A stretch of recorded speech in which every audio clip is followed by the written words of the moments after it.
సంబంధించి నిన్న high court single bench ఇచ్చిన ఉత్తర్వుల్ని డివిజన్ బెంచ్ లో అప్పీల్ చేసింది 14 రీల్స్ సంస్థ.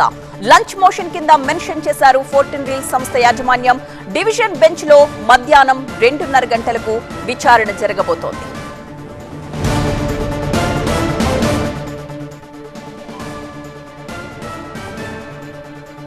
తామిచ్చిన ఆదేశాలను ధిక్కరించడంపై హైకోర్టు సీరియస్ అయింది.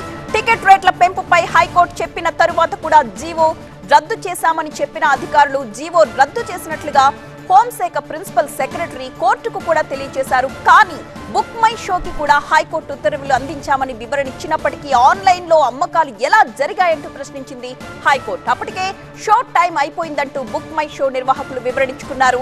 బుక్ మై షోపై హైకోర్టు తీవ్ర ఆగ్రహం వ్యక్తం చేస్తూ అసలు కోర్టు ఉత్తర్వులంటే లెక్క లేదా అంటూ మండిపడింది.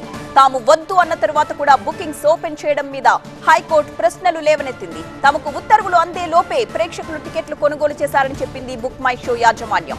ఇప్పుడు పెంచిన రేట్లతో టికెట్లను ఆన్లైన్ లో విక్రయిస్తున్నారా లేదా అని ప్రశ్నించింది హైకోర్టు. మీ మీద కోర్టు ధిక్కరణ చర్య ఎందుకు తీసుకోకూడదో చెప్పాలంటూ కూడా ప్రశ్నించింది ధర్మాసనం. చీఫ్ జస్టిస్ బెంచ్ లో అప్పీల్ కు వెళుతున్నామని చెప్పారు బుక్ మై షో నిర్వాహకులు. ఇక టికెట్ రేట్ల పెంపుపై నిన్న హైకోర్టు సింగిల్ బెంచ్ ఇచ్చిన ఉత్తర్వుల్ని డివిజన్ బెంచ్ లో అప్పీల్ చేసుకుంది 14 రీల్స్ సంస్థ యాజమాన్యం. లంచ్ మోషన్ కింద 14 రీల్స్ సంస్థ మెన్షన్ చేశారు. అయితే డివిజన్ బెంచ్ లో మధ్యాహ్నం 2:30 గంటలకు విచారణ జరగబోతోంది.